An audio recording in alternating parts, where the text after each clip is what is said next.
Како уметник се чувствува ли последици од економската криза која што ја зафати светот во последниве години, но и во најавинува од аспект на публика? Имаме ли ние криза на публика? Врзана за економската криза, Боже сачува. Не, театарот е ефтина работа. Во економската криза театарот никогаш не зависел од пари. Колкото се нека не ме слушаат луѓето, али не зависи, добриот театар не зависи од пари, као што зависат некои многу други работи. Се разбира дека зависи, меѓутоа во многу помала мера од што енергетиката или не знам, било кој друг сегмент на живот. Театарот е затоа и тој обстанал толку години, затоа што не е скуп по својата форма, по суштината е. По суштината нема ништо поскапо. Така да економската криза и театарот во една иста равенка можеме да го анализираме само као добра анекдота. А кризата на публиката никогаш? Никогаш. Публиката е детерминирана. Како се вика тоа? Индоктринирана. Не знам мора погруб збор да постои. Значи, публиката е заведена. Публиката е одведена. Публика е многу широка категорија. Публиката денеска по 16 сати гледа во точка.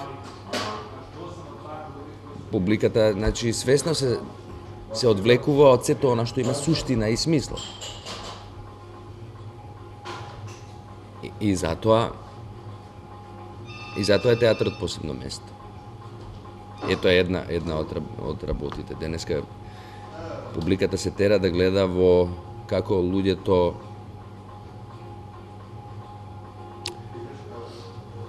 нема да се изразам, префина атмосферава. Значи, гледат по телевизија по 16 сати во нешто што е во најмала рака ступидно, е културен збор. Што е брутално глупаво. И тоа е систем. Не наш систем, него тоа е исто така систем на светот, што повеќе публиката да се заглупи. Полесно се владее. Кога ќе ја заведеш македонската публика повторно во белградски стил?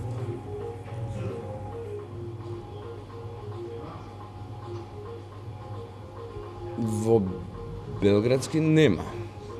Пошто ја ни овде во белградски стил не ја заведувам. Ни овде во македонски стил ја заведуваш белградската публика, но во Скопје и во Македонија сите беа како на три за позор за да тргнат кога ни го дозволи кефот за Дирвишот и смртта. Јас те прашувам кога повторно ќе ни го дозволиш кефот или кога повторно, тоест за прв пат Глембаеви?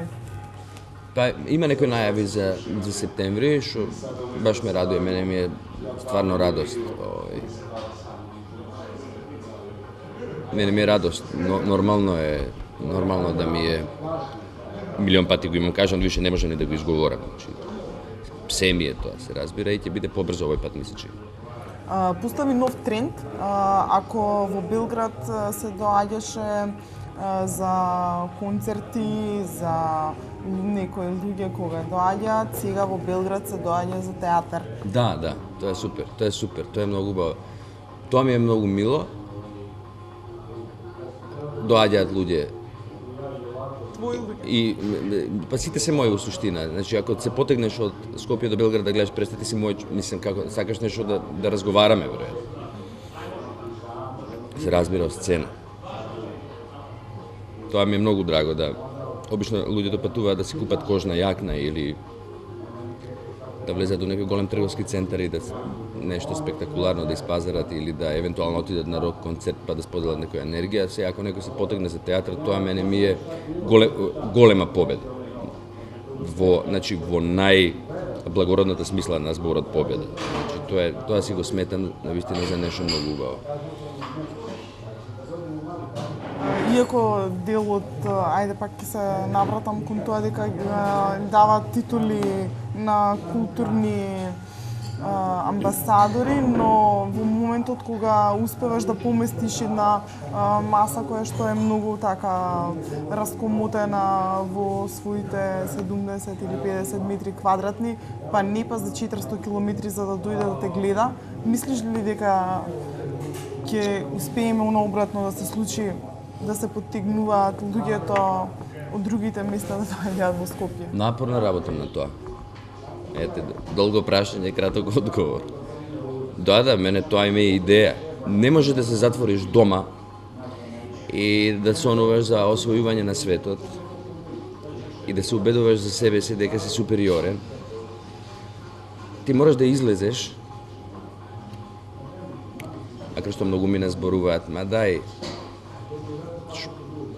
за нас секој излегување, ма тоа не е излегување. Значи, било кој што да направи, е минимизирано за тоа што тој што нема да излезе од дома му е добро алиби за својот собствен неуспех. Јас знам како функционираат работите, јас не се занимавам со тоа.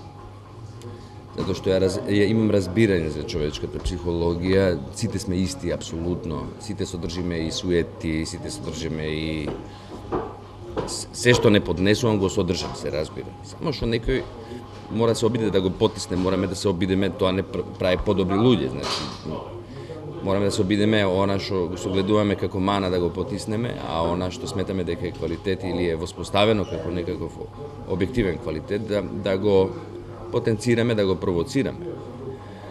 Значи не може да се седи дома после оваа дигресија и да се, ме прекрасен збор, да се паламуди. Ја не, мислам дека не е вулгарен. Некои големи луѓе од овој простор, кога веќе збориме за големи луѓе, тргнале некаде, па нешто направиле. Ние помалите не мора толку да тргнеме далеко. Ама мораме да излеземе од состаните чифлици,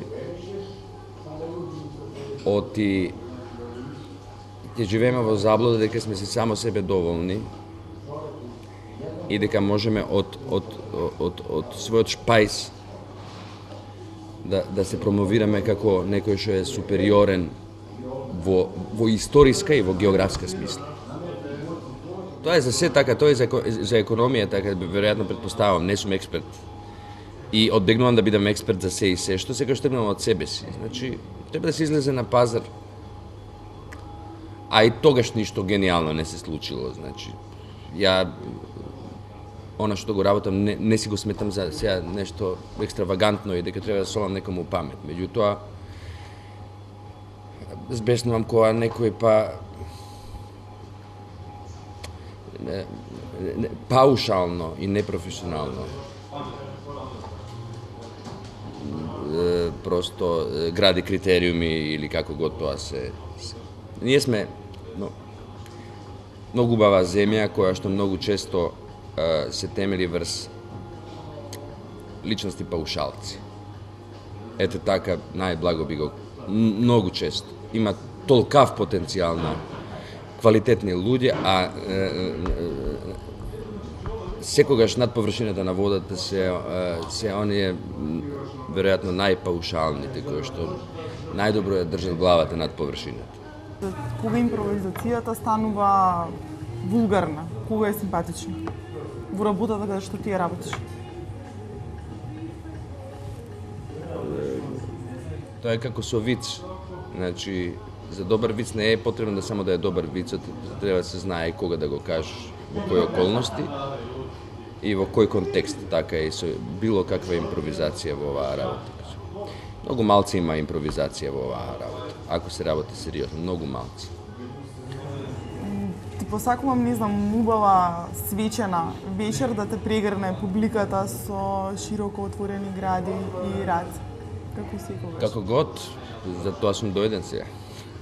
Фала ти многу на времето. Фала.